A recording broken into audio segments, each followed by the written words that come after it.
There we go. All right. Welcome to everybody. I'm delighted to see you here. This is the next in our sessions of webinars called Reformation Conversations, sponsored by the Meter Center, and focusing on recent and forthcoming books in Reformation studies. And my name is Graeme Murdock, and I am the director of the Meter Center for Calvin Studies, which is sponsoring this series of conversations on Zoom. I'm delighted you're here, delighted you're joining us for what promises to be, I think, a fascinating conversation. So I'd like to start by introducing both our presenter and our respondent. And our usual way of doing this is we then give the floor to the presenter to speak.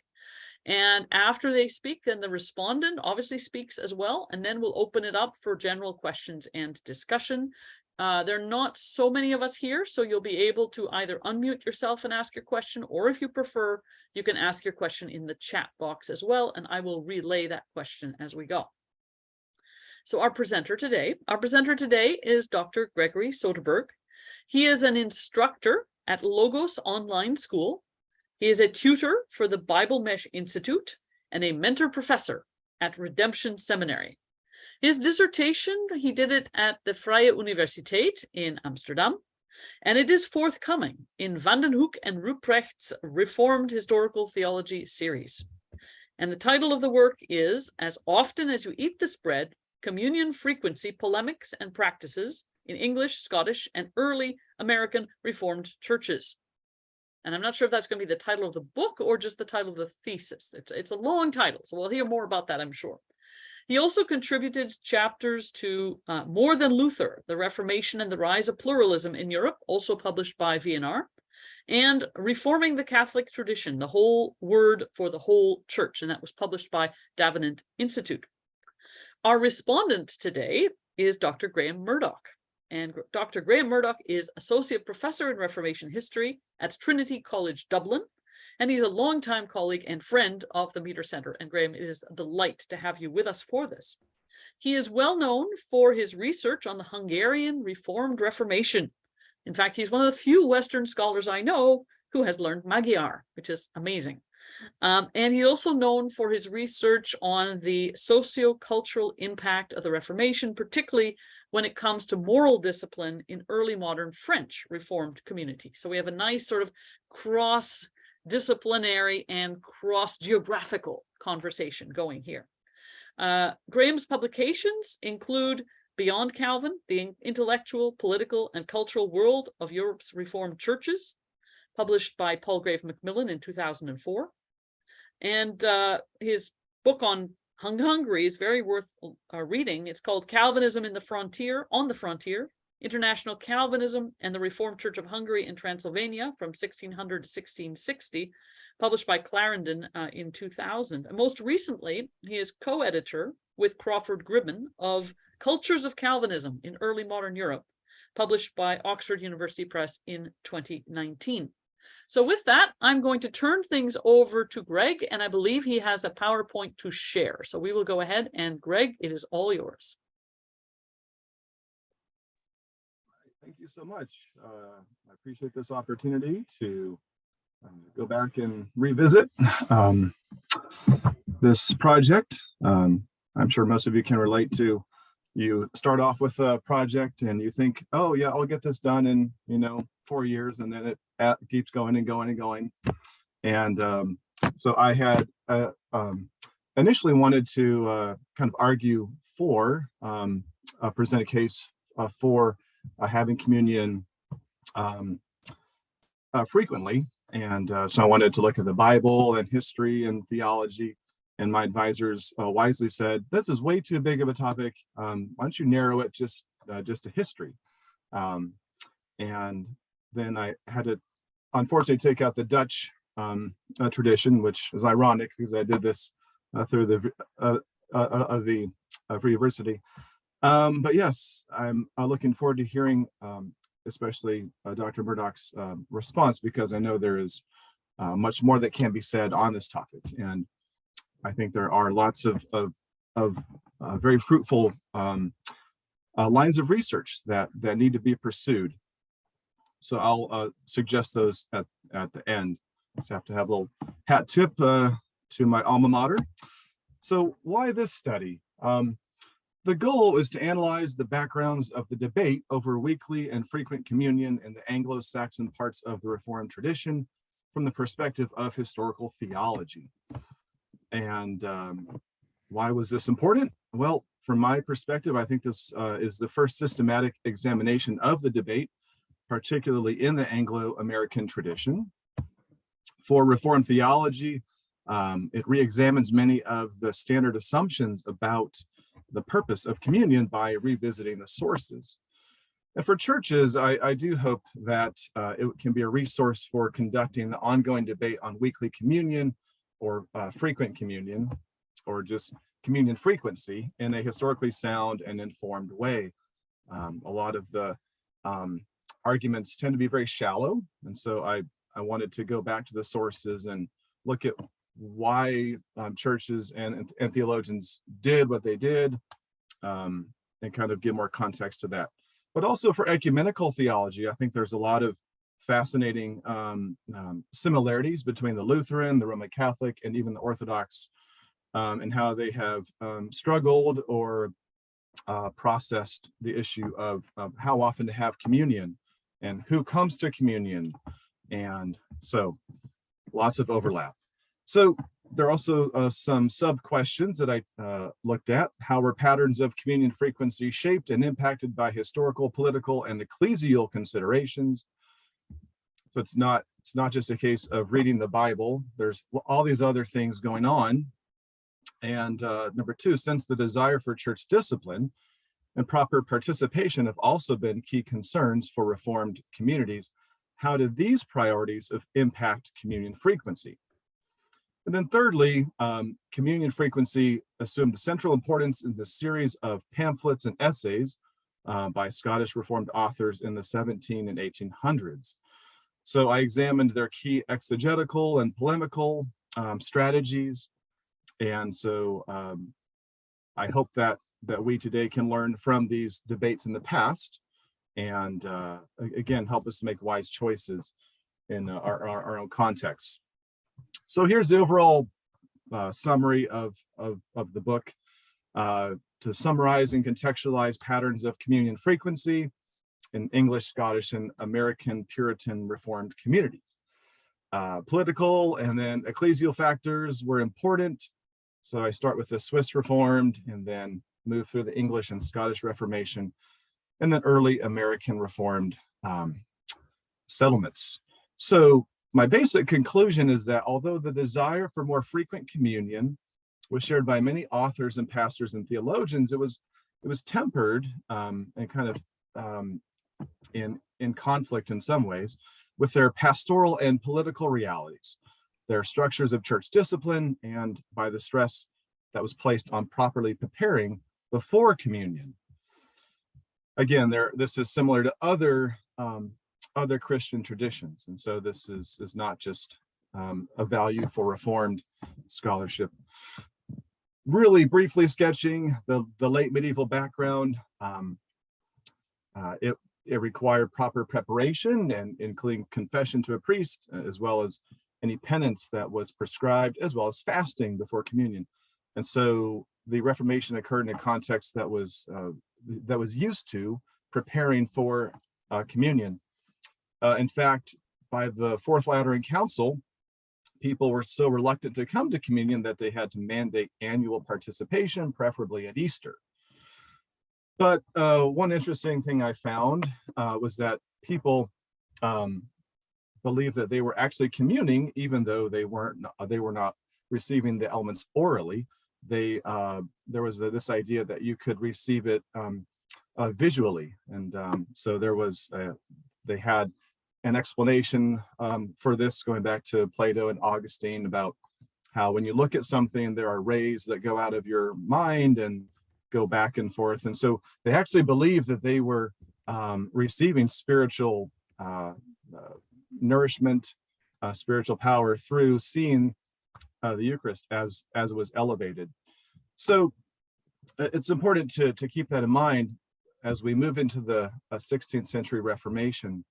The reformers had to convince people that they had to come and receive the elements orally. It wasn't just enough to be there and to see it.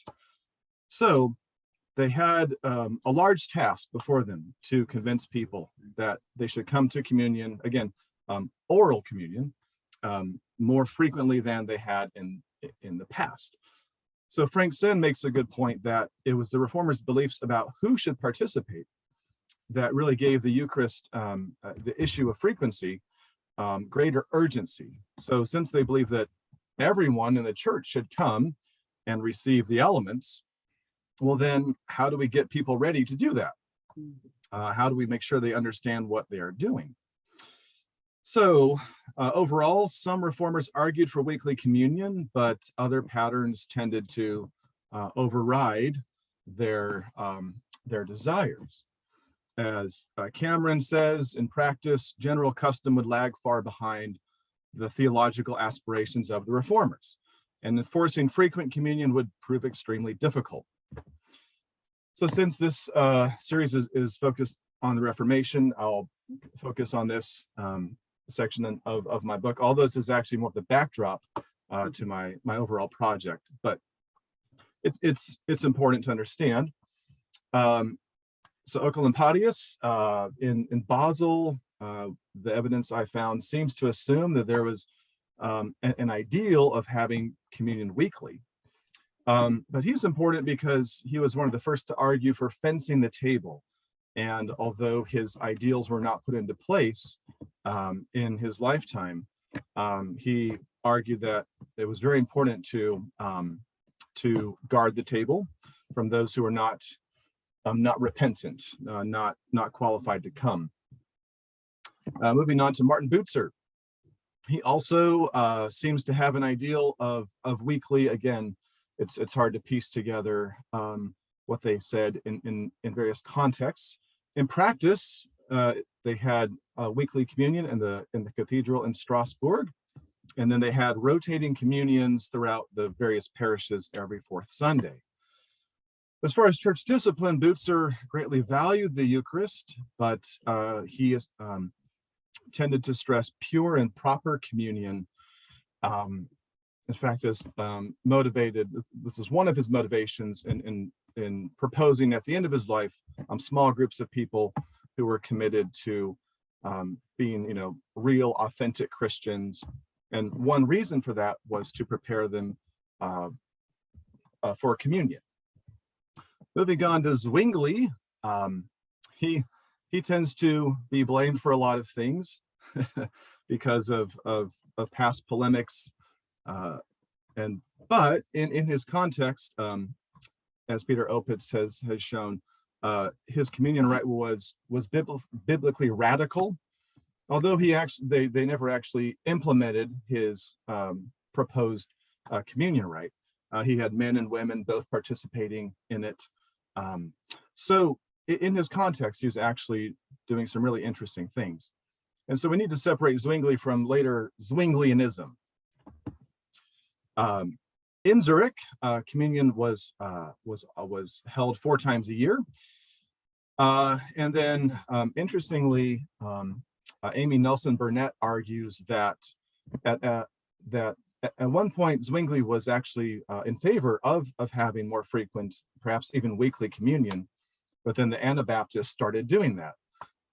And so of course we can't do what they're doing, and so Zwingli had to move away from being like the Anabaptists in that regard. So over and over we see that there's reaction, and then people tend to overreact in different ways. So it gets to be very messy. In church discipline, he believed that church and state were one entity, and so the state could kind of decide who was going to participate in communion. And then Bullinger inherited a very difficult situation after the Battle of Kappel, where Zwingli died. So he had to walk an ecclesiastical tightrope in a lot of ways. His decades were very popular in England. So I looked at his writings there, and he basically says that there are good arguments on both sides. So however often you have communion, we should all basically get along. But again, he was confronting a situation where the civil magistrate and the church were kind of negotiating their power, and there were some tension, some struggles. Interestingly, he believed, continuing with Zwingli's idea, that excommunication was the prerogative of the state. But then Bullinger goes so far as to say that no one should be excluded from the Lord's Supper. He argues that even Judas was welcomed at the Last Supper. So he actually disagreed with Oecolampadius on this. So that was an interesting early not conflict, but disagreement within the Reformed tradition. So John Calvin, it's cool to be a Calvinist, at least for some people. So anyway, but really everyone likes to appeal to John Calvin. And in one part of my project was trying to be as fair to Calvin as I could. Again, because it's easy to just quote one or two things from Calvin and say, that settles it. So of course, Calvin has this famous part in the Institutes where he says that it would be best if we would have the Lord's Supper at least weekly. But then he also says in the short treatise in 1540, as to the time of using it, there can be no certain rule for all. For there are certain particular impediments which excuse a man for absenting himself. And besides, we have no express command constraining Christians to make use of it every day. It is offered to them. However, if we have careful regard to the end for which our Lord intended it, we should realize that the use of it ought to be more frequent than many make it. So a common refrain for a lot of authors is that we should come more frequently, but there's no absolute rule, and there could be good reasons to not come. Church discipline, he was eventually able to institute a system of ecclesiastical discipline that, in my opinion, made frequent communion nearly impossible. So this is where we see this tension between ideals of church discipline and frequent communion. Really, they're just in tension with each other, and so it's hard to have both at the same time. So as Professor Mogg has said, the Genevan church year was shaped by quarterly celebrations. Each Lord's Supper service was preceded by a Sunday of preparation. They had special sermons preached to prepare people. Scott Manich says that there was the rhythm of church discipline and censure, repentance, and restoration, which was tied closely to the quarterly communion cycle. So the consistory had really hard time and a lot of work getting everyone ready for communion. They had to hear everyone's confessions, make sure everybody was, not arguing and fighting. And so this just took a lot of time. So my basic observation here is that, and it's not unique to me, but that if you're going to have a system of church discipline like this, you really can't have communion very frequently. And it seems like Calvin tended to land on this emphasis, although he does say that frequent communion is valuable, and he's on record as wanting that. He seems to come down on it's more important to prepare people spiritually, and that so for example, he wrote late in his life to another pastor, "We are very pleased that the supper is being celebrated every month in this other pastor's church, provided that this more frequent use does not produce carelessness. When a considerable part of the congregation stays away from communion, the church somehow becomes fragmented." So monthly, notice that was frequent for them in, again, coming out of the late medieval context. Monthly was frequent. So he says, be careful that this monthly observance doesn't make people careless. He continues and says, when he first came to Geneva, the Lord's Supper was only 3 times a year. A monthly observance pleased me, but I could not persuade the people, and it seemed better to bear with their weaknesses than to continue arguing stubbornly. Calvin the compromiser. See, he actually wanted to get along with people, right?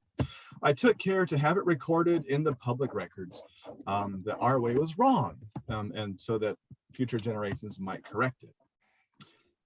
But as traditions go, future generations just tend to keep on doing what the foundational leaders were doing.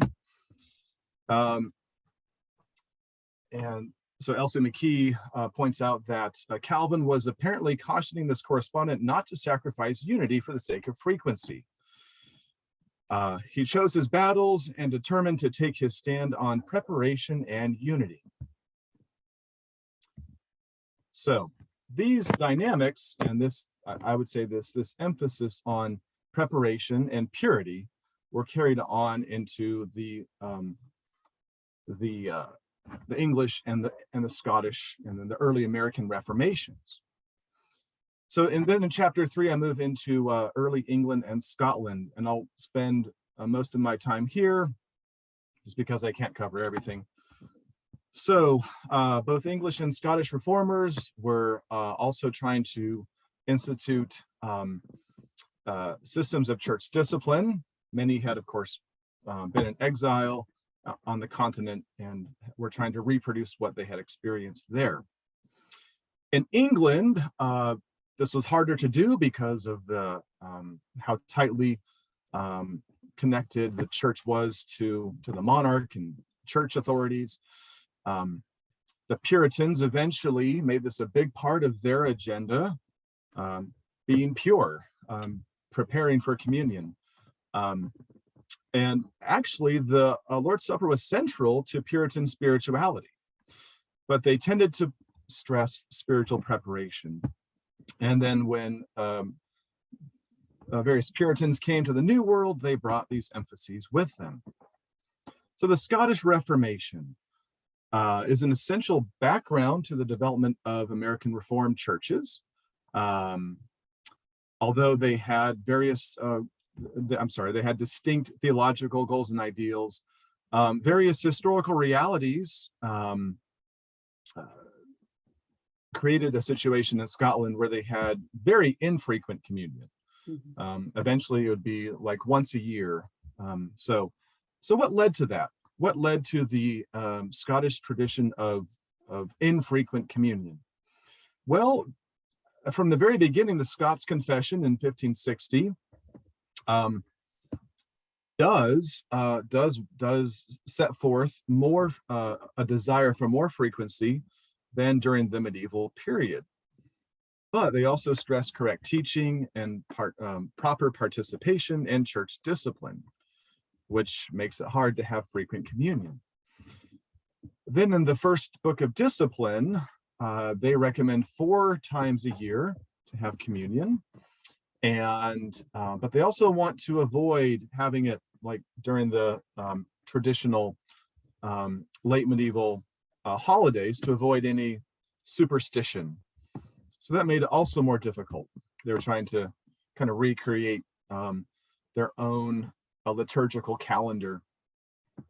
So they especially, they don't want to have it just at Easter. So they want to teach people what this is, and so they'll be more prepared to come to communion. So again, the goal was 4 times a year, but they also laid out a standard. If you want to participate, you had to be able to say the Lord's Prayer and the basics of the Apostles' Creed. So they're setting out an intellectual threshold for people to come. And so they recommend that there is a yearly time of examination where the elders and pastor would examine everyone, make sure they were qualified to come to communion. And those who refused to participate in this were to be dealt with through excommunication. So this was, again, they took this very seriously. And this was a really distinctive thing about the Scottish Reformation. When Knox came back from Geneva, he brought the order of worship that they had used in the English church there, the form of prayers, which in Scotland became known as the Book of Common Order. And in the Book of Common Order, they recommend monthly communion, but they leave the matter up to the various churches. So what happened? We have a monthly ideal. We have 4 times a year in the first book of discipline. So scholars wonder why wasn't this followed? And even some of the earliest general assemblies, as in 1562, said that you should have quarterly communion in the towns and twice a year in the countryside. So various scholars have offered explanations of why the Scottish Church developed a very infrequent pattern. So some people blame the tenacity of the medieval Catholic tradition. Others blame the Puritans. But I think that we really need to understand the emphasis of the ideals of church discipline and the practice of Scottish church discipline. That really made frequent communion just not possible. So the Reformed liturgy in Scotland was dominated by preaching. As Margot Todd says, communion became an annual or biennial affair, so very infrequent, with long morning and afternoon sermons separated by catechism. So everyone who wanted to come to communion also had to come to the special sermons as well as weekly catechism sessions. And so this created a heightened emotional intensity, and these similar to Geneva, but I think the Scots took this to the next level. Maybe there's something about the Scottish national character, I'm not sure. But this became a much more emotional and intense experience. And so on the day of communion, so there were sermons before communion, and then during on Sunday, so Saturday, then on Sunday, and then shorter homilies as each group came to the table to receive communion. So lots and lots of preaching. And so the patterns of traditional festivity were replaced by patterns of ecclesiastical preaching and catechesis, which enabled people to partake of the Lord's Supper. Let's see. So I'm trying to summarize here. So this took time, a week or two in advance, or 3 weeks to 3 months out in the country, to give people time to prepare for communion. So they had to go through a process of examination by the elders and pastor. They had a special day of reconciliation where people made peace with each other. And actually this helped to bring the community together. These times of communion served a very important social function. And then also personal preparation. They commonly would fast both from food and from sex, and this is even continued in the Westminster Confession. And so they had a fast day sermon on Saturday before communion. Todd even says that it was not unusual for the spring communions to be preceded by several weeks of fasting. So it's interesting how they actually continued some of the late medieval practices, but then did it in a reformed way. So the key pattern here is that in the Scots Reformed context, a theology of informed reception or catechetical aptitude reinforced the institutionalization of a pattern of infrequent communion. All those big dissertation words. So although they were coming more frequently than under the Roman Catholic administration, the system of preparation and church discipline really made it hard to have to conform to the ideals in the Scottish ecclesiastical documents. of having it, a monthly or 4 times a year. Interestingly, one feature is that they would actually have communion around a table. They would set up a table in the church. This is actually a picture of a Dutch service. I couldn't find one of a Scottish service. So another interesting connection. And so it was very meaningful that those who had been excommunicated or under church discipline would be brought back, and it was a time for the whole community to come together. So it was a very meaningful experience, even though partly because perhaps it was infrequent, it was much more meaningful and became a much bigger deal later on as well. There were other factors that made it hard to have frequent communion in Scotland. There was a shortage of ministers. There was political and ecclesiastical struggles and chaos at times. It cost a lot, and Scotland was historically a very poor country. So to have enough bread and wine for all the people, and then they would have a big meal at the pastor's house on the Monday after communion. So it got to be very expensive. So that was another factor. So jumping ahead, the English and American Puritans also emphasized preparation, but were not able to fully implement their ideals for church discipline either. So the English and American Puritans continued to carry forward Calvin's pastoral concern, but they tended to overemphasize this point. So many Puritans, such as Lewis Bailey, Arthur Hildersham, William Bradshaw, Charnock, and Doolittle, and Matthew Henry, they exhorted their readers to not neglect the Lord's Supper. And they'll say, you need to come to the supper, you need to come to the supper. But they also prescribe a rigorous regimen of self-examination. Sometimes they'll have like a page of prayer. Here's the prayer to pray before you go to communion. Here's the prayer to pray on the way to communion. Here's the prayer to pray while you're having communion. Here's the prayer to have after communion. So it was very, very, just very rigorous. So it's hard to imagine people doing that every Sunday. So this emphasis and this tension was exported to the New World in colonies influenced by the Puritan movement. So in the American, again, we're focusing on the New England colonies.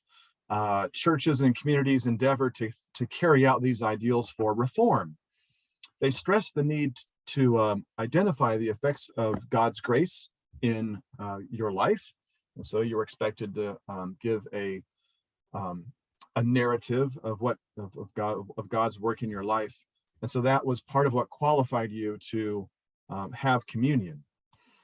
So there were very clear boundaries between who was inside the church and outside the church, and even within the church, those who were qualified to come to communion, that was a smaller number of people.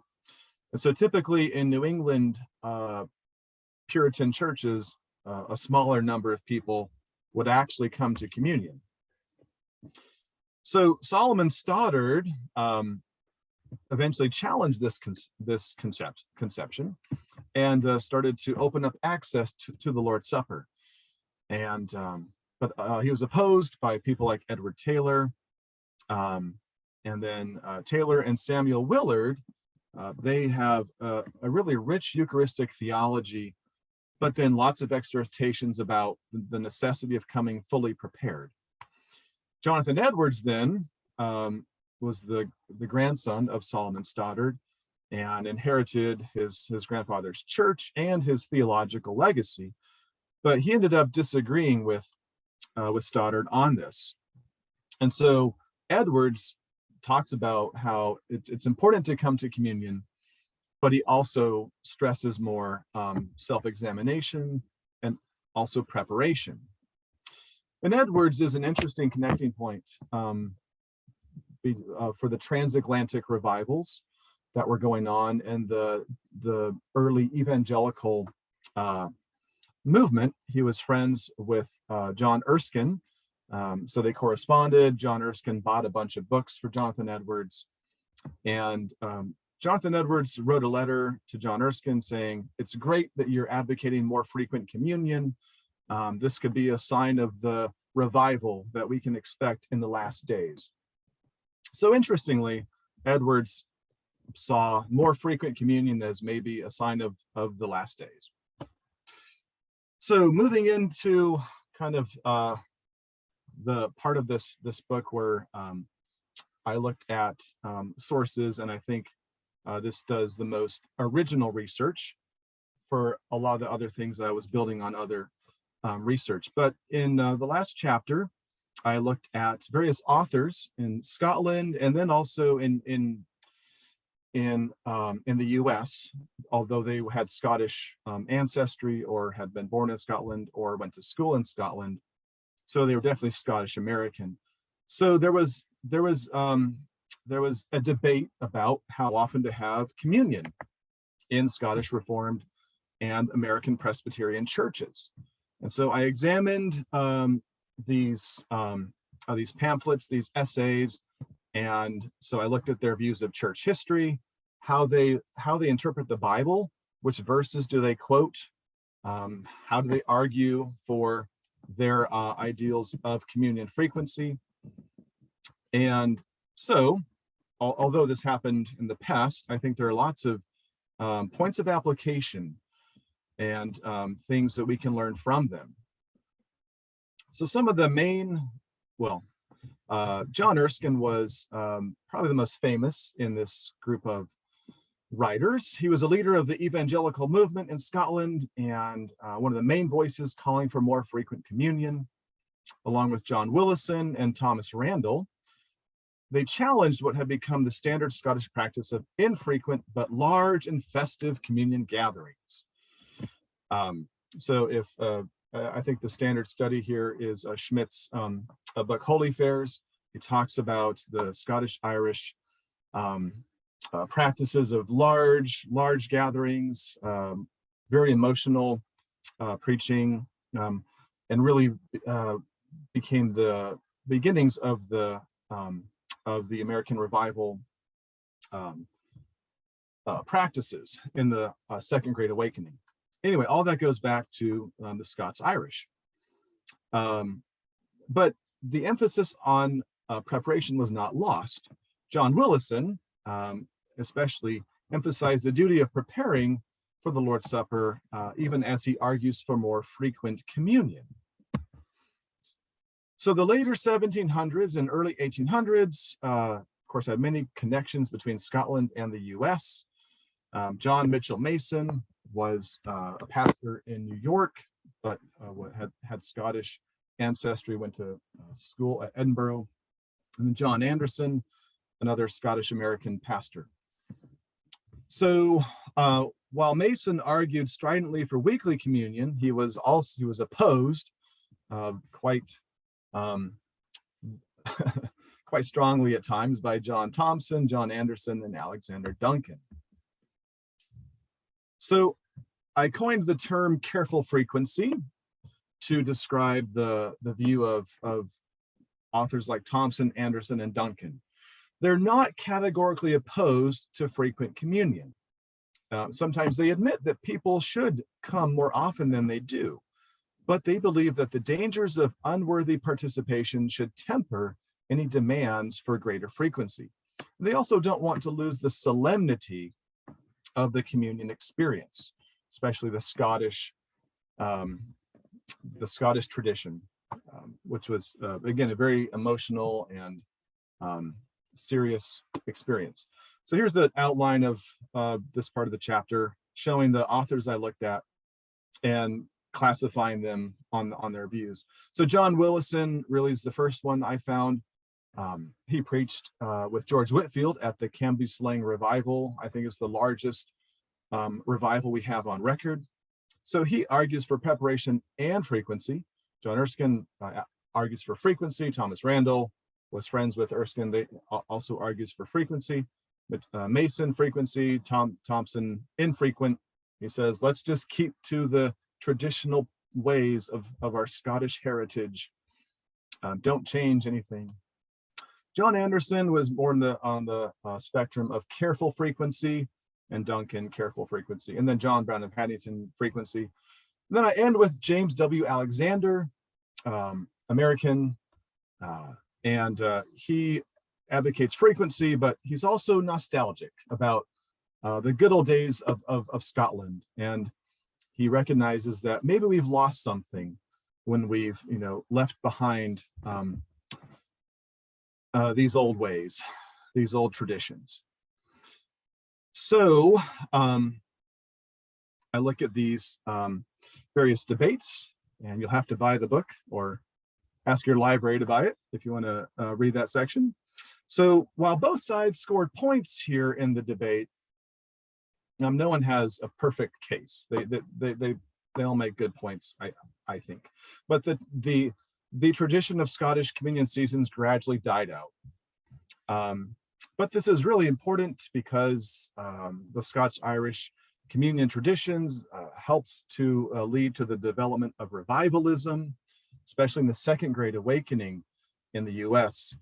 Interestingly, the Lord's Supper was central to the efforts of early revival preachers. But then it moved to the periphery and was later largely abandoned by later revivalists. It was this later neglect of the supper that contributed to the growth of movements like the Mercersburg theology, which pursued the recovery of liturgical worship and the restoration of the Lord's Supper to a more central role in Reformed worship. So concluding, my conclusion is that there's a constant tension between the ideals of purity and proper preparation and communion frequency in the Reformed tradition. So as we look at modern calls and modern practice, especially in the liturgical renewal movement, which advocates more communion frequency, they tend to downplay the emphasis of the reformers in matters of church discipline, examination, and spiritual preparation. And personally, I support more frequent communion, but I also think that that we can learn from the Reformed tradition in the past with their ideals of creating a holy community and a profound experience of communion. So I think that we have some neglected treasures in the past that we can learn from. So observations and final thoughts. The Reformers were more interested in what was going on in the Lord's Supper metaphysically rather than how often to observe it. They were busy arguing about transubstantiation, right? And that was their big focus. And then there, as I said, a tension developed quickly between purity and preparation and frequency. And so debates over frequency tend to revolve around these two emphases. So in our recovery of greater communion frequency, we should not completely reject or ignore the rich traditions of Reformed Eucharistic spirituality. The prospects for future research and ideas for future conferences or books or articles. And feel free to take these are free. Comparative studies of communion frequency between patterns of different Christian traditions. Really fascinating how it tends to be similar across the various different churches. And then more studies between Dutch, Hungarian, French Reformed, Anglican. Effects of the liturgical movement in Scotland, England, and its influence in the Americas. A lot of the early figures that were advocating a more liturgical renewal came out of Scotland. And so it'd be interesting to see whether that was a reaction to their past traditions, and I just trace those connections. And then looking more at contemporary churches, how do they balance having communion more frequently and then also making sure people are prepared. So those are, I think, things that would be worthy of further study. So thank you very much for your attention. I look forward to feedback and questions. Well, terrific. Thank you so much. And we will now hand on to Graeme Murdock. Irene, thank you. Lovely to be with you. Apologies for my voice. I'm usually pretty unintelligible, but a heavy cold isn't helping at all. So apologies for that. And if I start coughing, I'll just mute myself so you don't have to share that experience. Really nice to meet you, Gregory. We haven't met before. I'm going to be really brief because I think colleagues want to talk to you, not listen to me. But this is by way of just not necessarily reactions in any detail, but just things that your work made me think about. And you should know that I don't like thinking, so we're not setting off on a good footing, you and I. First sort of thing that made me think about is just how clericalist is Reformed culture. You know, how far do these endless lines of clergy get to set the rules of the game of this culture and its practices and forms? Or in what ways does their own pastoral experience and understanding of what communities want or are willing to put up with shape ideas which they may well then express in some other way with lots of exciting quotes from church fathers and so on. So just what role do ordinary people, ordinary women and men, get to play in setting the rules of the game of the piety of their own culture was one thing. Second, your point about the interrelationship between sacramental practices and moral disciplinary practices, I think is very well made. I think it works the other way around as well, in the sense that communion really mucks up practices of moral discipline. And what I mean is, in most places where you look, in the weeks before any communion service, the poor old elders are sat in there for hour after hour after hour with a trail of humanity coming in going, oh, I meant to come months ago, but you know how it is. But now I'm really, really sorry for what I did. In other words, people strategically delay reconciling themselves or dealing with a problem until they kind of have to, because communion is a pinch point in where the clerical end is empowered and people know it. So, you know, that's another element just to keep in mind. And then I was thinking, you know, what other interesting things are there to think about in terms of how often did people want communion, right? And I just thought of quirky negative examples. So I mean, the delay in reconciling, I think, is one, in the sense that people did actually want to get in. Now, I think one would have to argue the toss about how far we can find spiritual motivations in that, but certainly there's an awful lot of social embarrassment about not being allowed in, which is a powerful tool and weapon, as the clergy well and elders well know. And so what does that tell us about the social context of participation in these corporate events, you know, collective events? And the other one is just an absolute tickles me, is in the 1590s in Montauban, probably Corinne knows this well, but there's a little bag of communion tickets is found in the street. And the elder finds him when he's walking down, or the minister, I can't remember. And the man whose house they're outside, he's asked, well, do these belong to you? Why are these here? He says he doesn't know anything about it. Nobody seems to know anything about it. But the consistory is absolutely clear that this is what they've been looking for, which is a black market, an underground black market in communion tickets, right? And people are fraudulently making tickets when they've been excluded and they haven't reconciled, but they want in. And so there's a fraudulent black market. And so lots of churches go through this. They change the little symbol on tickets. They try to catch people out who are cheating to get in. Now, what does that tell us, actually? It's just so fascinating.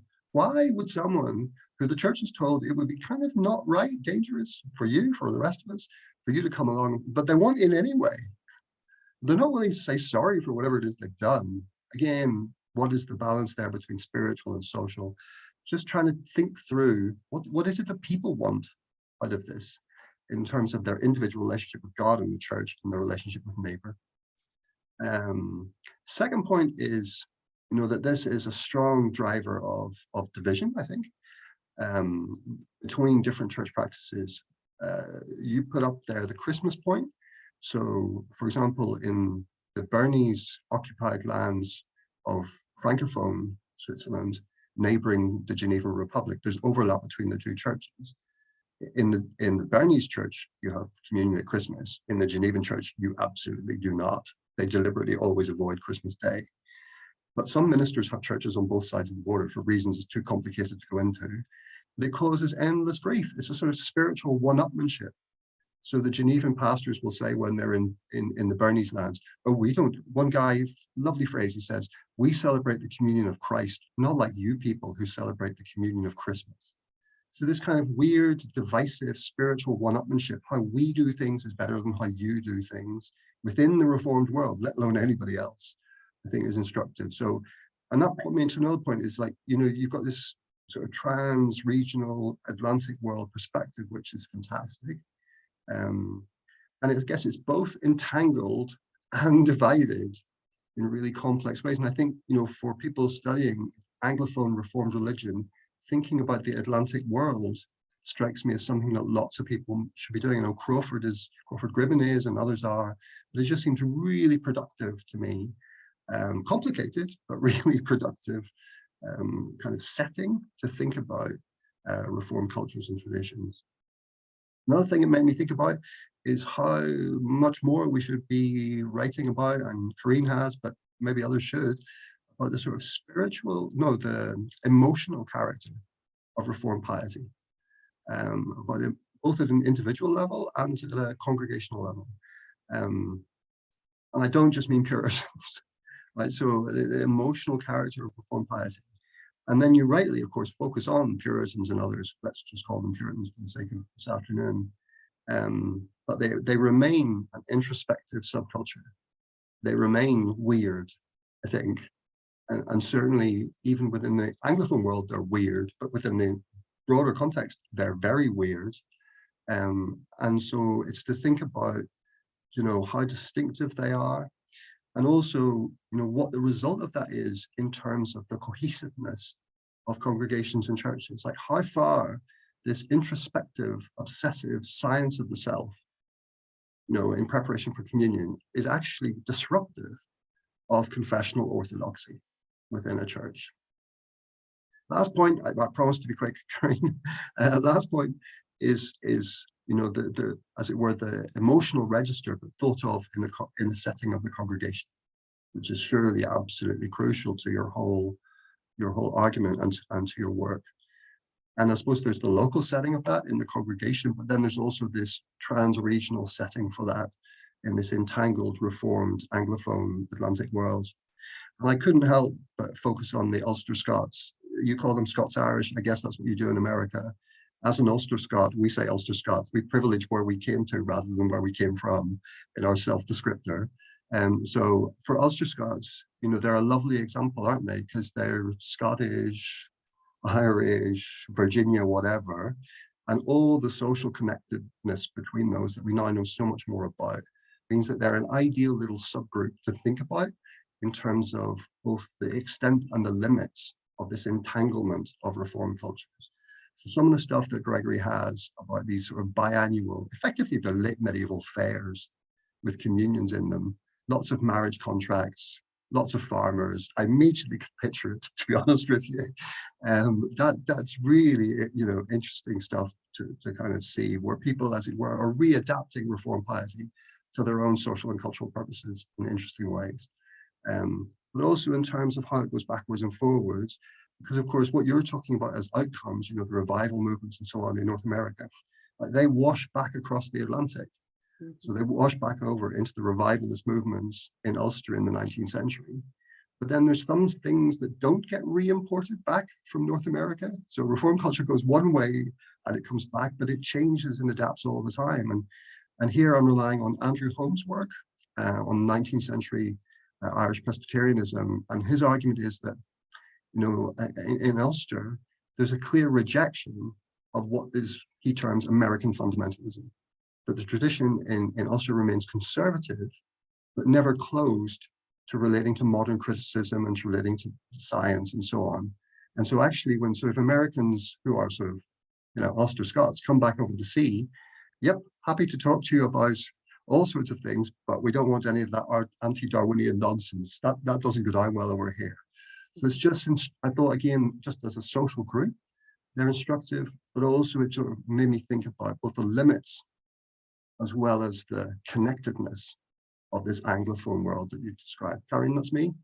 Thank you so much, Graeme, and thank you for doing that with your heavy cold as well. That's a challenging ask. Greg, I'd like to give you a chance to respond to any of the points that Graeme raised. Anything you want to add on or, just highlight?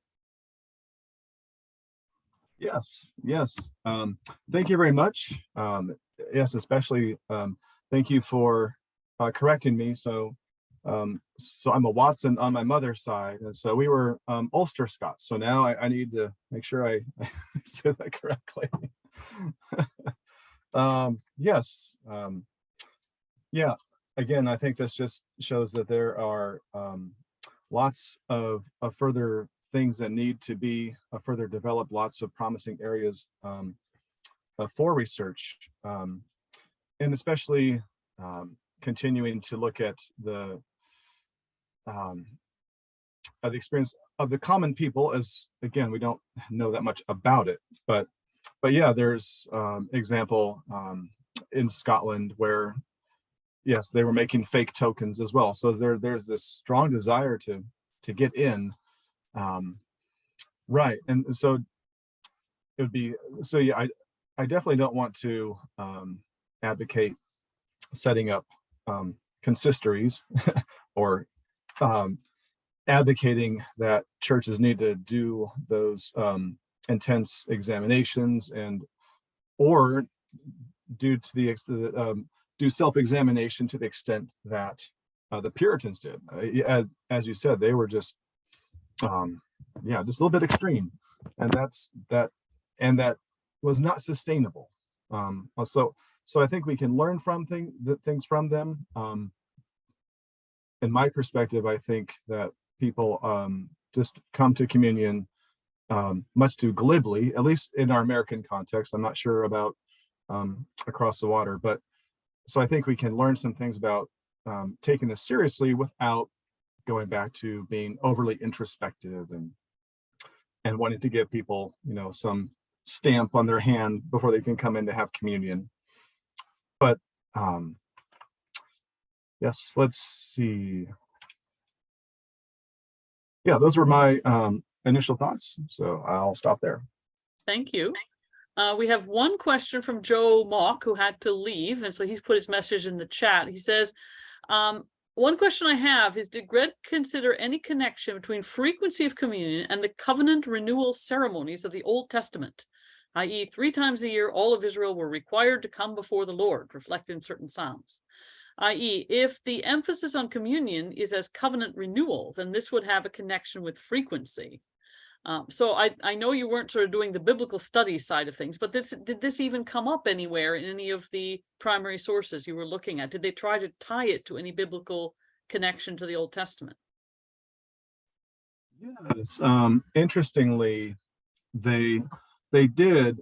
For them, it was, though, they were focused on the Passover, and so this was especially a big part of the authors who were wanting to maintain infrequent communion. So they said the Passover happened once a year. It was a solemn occasion. They had to, do various things to get ready for it. So that was their model for communion. So it's interesting that advocates for infrequent communion were focusing more on the Old Testament, whereas advocates for frequent communion tended to focus more on the New Testament. So that was one difference I found. But yeah, the argument about covenant renewal doesn't come until later, I think, as biblical scholars focused on that, then that trickled into a liturgical scholarship. Well, thank you. That's helpful. The one question I had, and it's just sort of a side interest of mine that I probably want to continue looking into, one of the issues around frequency of communion in Reformed communities also has to do with, is it ever allowable, and if so, under what circumstances, to have sickbed communions or deathbed communions? Because that affects the frequency question quite dramatically. No one can be always conveniently sick to be, receiving it on the day that the quarterly supper is being celebrated. Did that come up at all in your research?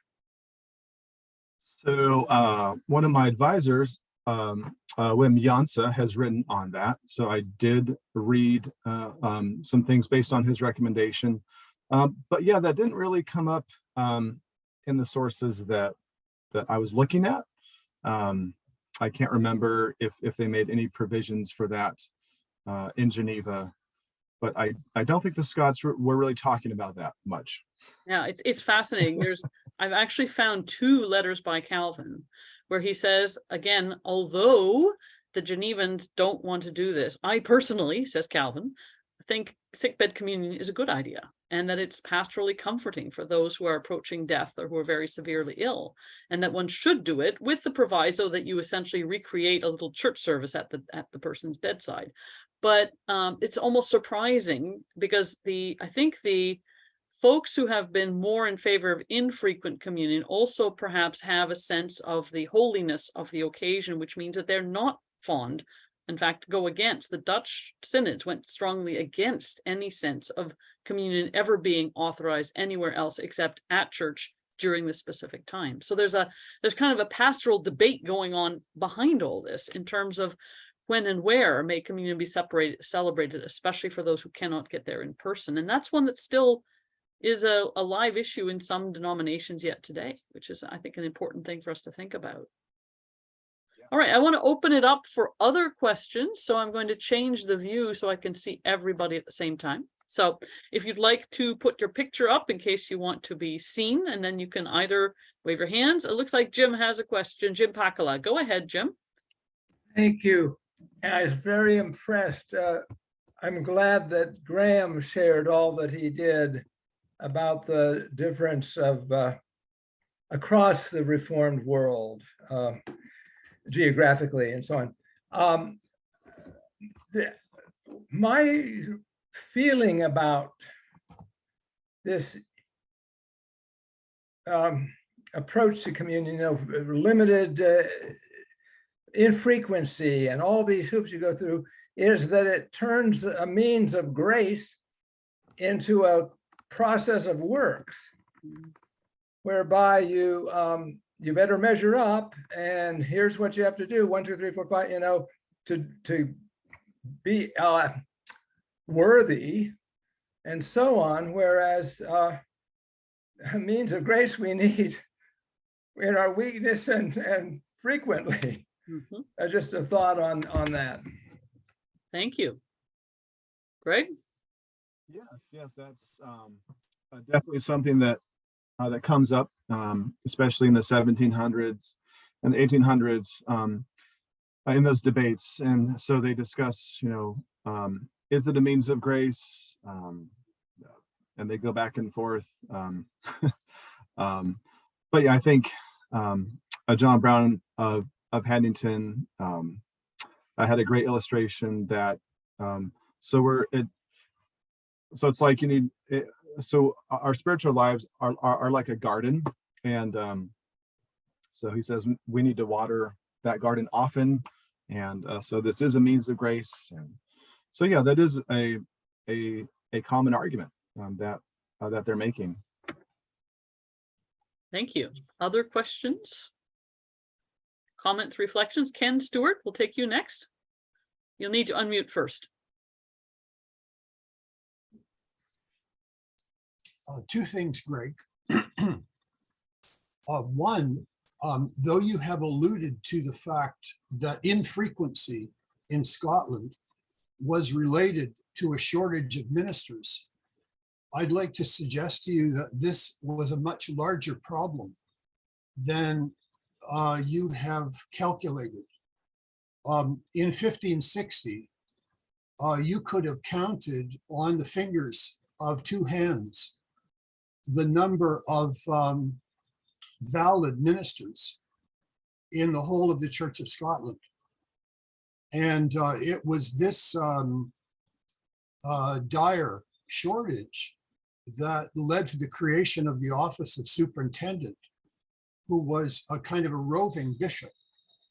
The only access that many Scots would have had to either sacrament for decades would have been through a roving superintendent.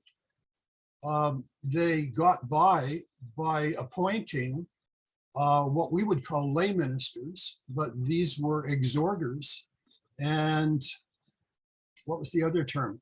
These were Readers. very often former priests who were permitted to read a sermon or to read the set prayers, but were not permitted to administer the sacraments. So the Book of Common Order may have had good intentions about setting up a cycle of frequency, but until there was a sufficient supply of ordained ministers, this was a mere aspiration. So I would urge you to give special attention to that. Now, here's a question. In the last decade or so, I have observed quite an increase in arguments on behalf of frequent communion. Mhm. And I have my own theory about why this is so, but I want to know your thoughts. If weekly communion is being frequently advocated among Reformed Protestants today, how can this be explained? Mhm.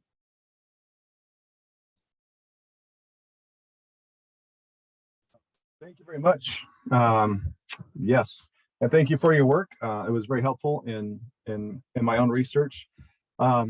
Yes, I did not talk enough about the shortage of ministers, and I definitely need to do more research on that. And when I revise my book, after I realize all the shortcomings of it, maybe in a few years, I'll hopefully add that to it.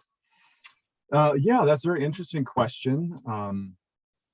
And I stopped my research with James W. Alexander. And so I didn't really get into the more modern debates systematically, although I've been a part of them and have been part of churches and know people that are part of this movement.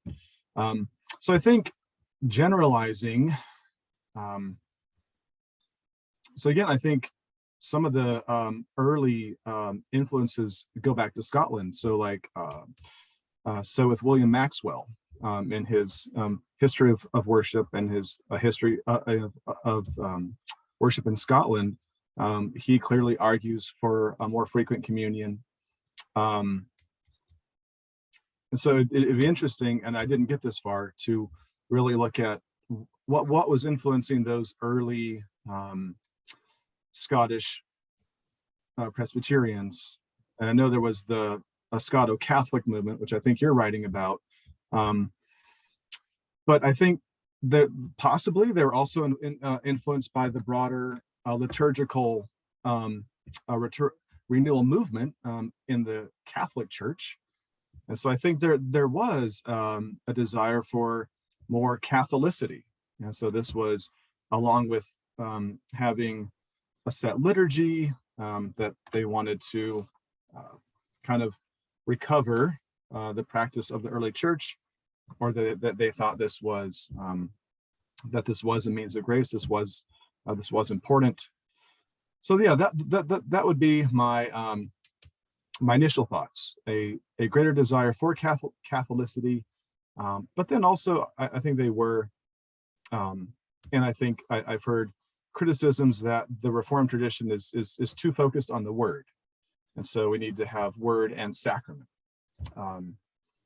So even Todd Billings in his marvelous book on the Lord's Supper, he argues for more frequent communion, but he also interestingly points to the Scottish communion seasons as a good example of how we can have a reformed emotional experience. So kind of relating to what Graeme was talking about. So I think there, yeah, has been a desire for more frequent emotional experience. Well, let me just add this before yielding to someone else. In addition to the circulation of your book, I would really urge you to circulate a digest of your argument in more accessible articles, because I think there is a big void here. I think that one of the things that is stoking arguments for frequent communion is that there is a resurgence of Calvinist interest, and people are going straight to Calvin for their opinions. And what they're missing is the way that this theological tradition has been mediated across centuries. So there's a kind of a Calvin primitivism kicking in. And if Calvin wanted it, well, that settles it.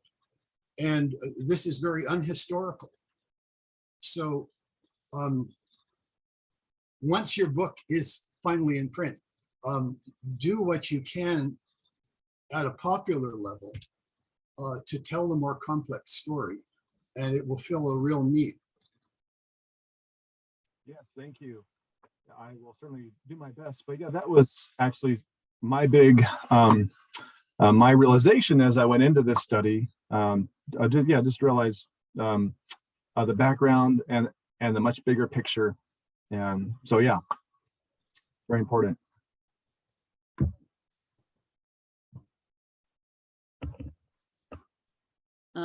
No, unmute. There we go. Jake, I think you had a question, right? Go ahead. Yes, thank you. Hi, everyone from Cape Town, South Africa. Thanks, Greg, for the presentation. I've got a question about your the sections on the English context.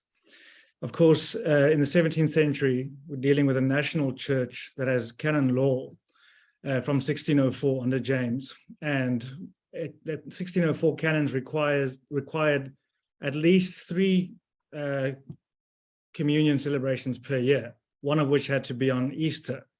But there was no maximum. There was a minimum of 3, but no maximum. And in your studies of the English context, you mentioned some English Puritans from the 17th century, but did you discern any difference in English churchmen according to, you might say, their churchmanship, their ecclesiological inclinations, of how frequently they preferred communion in the 17th century English context, given that there was a minimum but no maximum? Thank you. Yes, great question. One area where actually I need to do more research, and I think more research needs to be done, is on this very topic. I was relying on let's see, John Spur was really my main source with that, and he was pointing out, I'll just kind of quote from him, but in his studies, especially of on the parish level of records of how much they spent on wine or bread, he says there's not much difference between the conforming church and then the non-conforming church. So it seems like despite other differences, their communion practice really wasn't that different.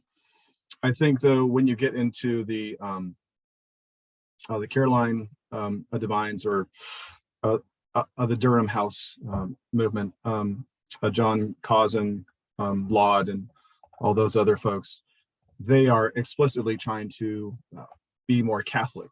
And so they start to stress more frequent communion. And actually, during the Anglican revival, a big part of that was trying to argue for weekly communion. So I think that may have also turned the nonconformists away from it, because if the Anglicans are doing it, then we can't do it. So, but yeah, in the 1600s, as far as I could tell, there wasn't that much difference in their actual practice. Thank you. I have one question that came to me as an email, and it has to do with how the Scots in particular, how did they understand the Lord's Supper when you get, for instance, in between Geneva and Zurich, you get the Consensus Tigurinus. Where do the Scots land in terms of their understanding of what is happening in the Lord's Supper? That might be a bit outside your topic, but can you give any feedback? This is from Inte Kim. I just want to defer to Professor Stewart. But I think from what I read, I think they are very close to the Calvinist understanding, that they do think that it is that something is happening in the supper. But yeah, I don't want to say much more beyond that. Not my specialty. That's fine. We have a question from Richard Francis. He says, I wonder if the emphasis on more frequent communion is also due to ecumenism. As American Presbyterians, my tradition do more with liturgical churches. We find ourselves drawn to their communion practices. So that's an observation. Yeah, right. Yeah, I think it is very much part of, especially modern Americans don't have much of a sense of our own history, and so when we want to connect with the past, especially in church. Again, I've had many friends, become Anglican or Catholic or Orthodox. It's a common pattern. So I think there has been, number one, a healthy appreciation and understanding of other church traditions, but also I think understanding that in some American Reformed churches, we only have a very slight appreciation for the broader Reformed church. Yeah.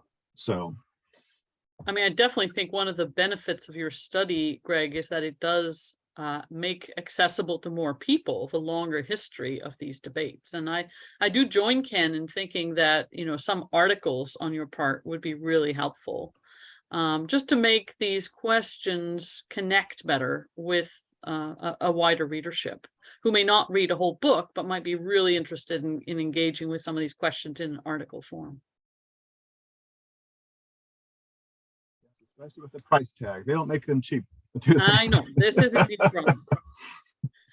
All right, are there any other questions, any other comments people want to make at this point? Thank you, Ken, for your comment in the chat as well, which people can read and refer to the book by Horton Davies on worship of the English Puritans. I think that would be a good resource for people.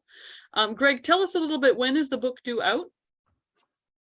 I think it's being printed next week, I believe. I'm not sure the actual publication date. I can send information out to you all about ordering and getting a copy to review. So excellent. Thank you so much. Well, we really appreciate this. In terms of upcoming events, there will be more webinars in the spring with more people who have recently published books. If you are aware of a recently published work in Reformation studies that you would like to see featured, let me know. Send me a little email and we'll do what we can to speak to the author, see if they're interested. I mean, this has been really very helpful. Another announcement for those who came in late, the International Calvin Congress will be meeting here in Grand Rapids, July 25 to July 28, 2023. So it'll be here in Grand Rapids. The call for papers is out, and we'll be contacting all of you and anybody else we know with information about registration, the schedule for the conference, how to register, and then also how to submit a paper proposal. I think it's going to be a very fine conference. The overall theme is John Calvin, Exile, and Religious Refugees. The short papers do not need to be on these topics. The plenaries are associated with this topic, but the short papers can be on any aspect of Calvin studies. So this can be an exciting conference to attend, to participate in. It's a good opportunity for graduate students, especially, to give a paper in this context. I think it's very helpful. And we'll be looking forward to seeing, hopefully, many of you at that point this coming summer. And with that, well, please join me, first of all, in thanking both Greg and Graeme for their participation. So good to have you part of this. This is great. And Greg, we wish you well as the book gets in its final stages. Congratulations from all of us. And we look forward to seeing you at a future Meter Center webinar. Thanks again, everyone. Have a wonderful afternoon, morning, evening, wherever you are. Thanks again. Bye now.